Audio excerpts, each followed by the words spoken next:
Welcome to The Explainer. Today, we're unpacking what I can only describe as a massive, cinematic, strategic battle right in one of the most fiercely competitive arenas on the planet, China's coffee market. Picture the scene for a second. It's 2006. The Chinese market is just absolutely massive. It's growing rapidly, brimming with untapped consumer potential. But the territory is already heavily occupied. The heavyweights, yeah, they've already planted their flags. Starbucks had been meticulously building this impenetrable moat for nearly a decade, boasting an overwhelming number of locations and sheer uncompromising market dominance. They were the undisputed king of the hill. So, what happens when another international player decides to jump into the fray? Do they just resign themselves to the silver medal? Absolutely not. Today, we're dissecting Costa Coffee and looking at exactly how they built an underdog's blueprint to carve out a premium, lasting legacy right in the shadow of an absolute behemoth. So, let's dive into this with the ultimate business dilemma. How do you fight a giant? Entering a foreign market of this magnitude requires an eye-watering amount of capital, intense logistical risk, and years of patience. Why would anyone risk all of that just to play second fiddle? Well, the short answer is they wouldn't. Costa Coffee didn't come to China to just be a runner-up. To survive against massive, deeply entrenched scale, you need a highly specific strategy.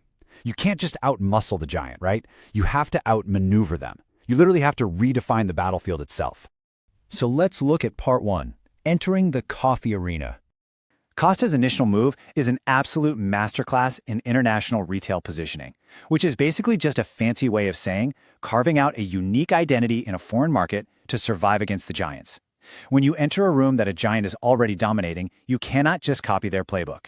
Actually, scratch that. If Costa had tried to just build more cafes faster than the competition, they would have exhausted their capital, diluted the brand, and totally failed.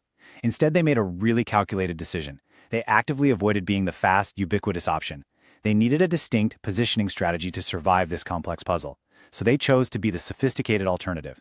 They weren't trying to be on every single street corner, they were claiming a very specific piece of mental real estate. They needed an identity that felt exclusive, intentional, and entirely their own. Which brings us to Section 2, the handcrafted difference. While competitors built their entire model around massive scale and mass reach, Costa took the exact opposite path. Their competitors were optimizing for throughput. Get everywhere, serve as fast as possible, and automate the whole shebang. But Costa? They focused intensely on craft. They positioned the entire brand around a slower, authentic Italian espresso experience. Instead of automated push-button coffee designed to just rush you out the door, Costa prioritized hand-pulled shots. They invested heavily in training their baristas in this specific, intimate craft. And they really focused on store ambiance, encouraging people to linger in plush chairs, drinking from real porcelain cups, rather than just grabbing a paper-to-go cup. It was a stark, deliberate contrast between mass-produced scale and a curated premium experience. And this wasn't just a stylistic choice, it was a deeply psychological one. By emphasizing that authentic Italian experience in those hand-pulled shots, Costa successfully justified a higher price point.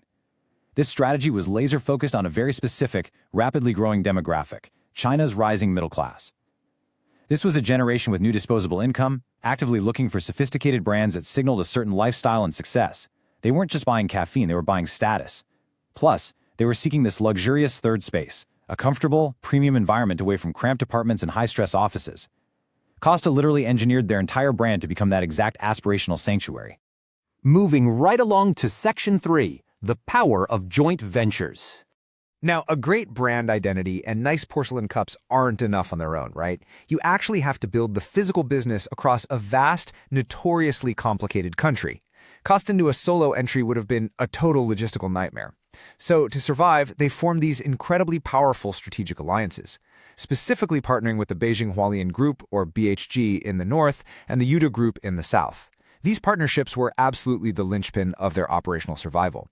First off, by strategically splitting the country's territory between these two heavyweights, they made the massive scale of China actually manageable. Second, they instantly acquired crucial local logistics and supply chain expertise, completely bypassing years of painful trial and error. And most importantly, they secured the keys to the best real estate. In premium retail, location is everything, and these local partners provided direct access to prime, high-traffic commercial spots that a foreign company simply could never secure on its own. All right, on to Section 4, the digital delivery pivot. Every good cinematic story has a sudden plot twist, right? Well, the Chinese coffee market is no exception. We start with Costa's calculated entry in 2006. But the market didn't stay static. A new breed of antagonists entered the arena, and they changed the rules practically overnight.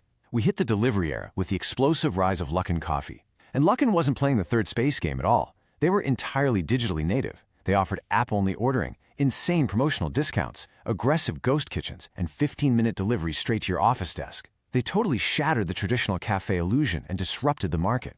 Costa was suddenly bleeding in a knife fight they hadn't trained for. But then comes a massive turning point, the acquisition era. In 2019, global beverage titan Coca-Cola acquires Costa for over $5 billion.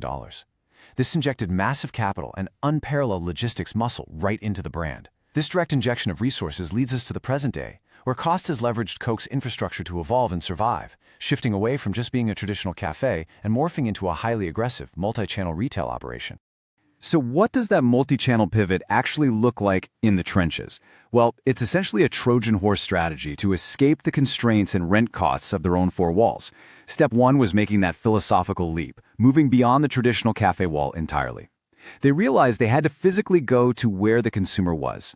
Step two was brilliant. They started placing Costa pods and smart machines directly into corporate offices.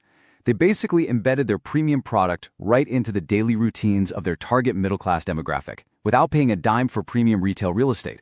And step three, they installed Costa coffee machines across vast networks of convenience stores. This allowed them to instantly match the speed and accessibility of the delivery apps, all while cashing in on the powerful premium brand recognition they had spent over a decade meticulously building. Finally, let's wrap up with Section 5, winning by being distinct. The absolute ultimate lesson here is this. You don't have to be the biggest to win, you just have to be the most distinct. This is the entire thesis of Costa's incredible journey in China. We've watched them enter a hostile market, establish a premium craft identity, navigate massive logistical challenges through local alliances, and completely pivot their delivery method just to survive a digital onslaught.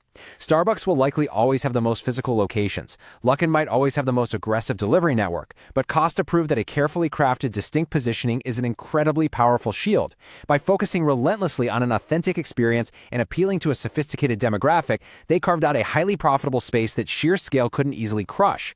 They won their piece of the board not by being the loudest or the largest, but by being irreplaceable. Which leads us to a final thought for you to take away today. How can you use distinction over scale to win in your own arena? Think about the industry you work in, the business you're building, or even the projects you manage. Are you exhausting yourself trying to outscale a giant? Or are you, like Costa Coffee back in 2006, looking for that specific, premium, handcrafted angle that makes you utterly unique to your target audience? Because sometimes the absolute best way to win a battle isn't to fight on the enemy's terms, it's to completely redefine the game itself. Thanks for joining me on this deep dive, and I'll catch you on the next Explainer.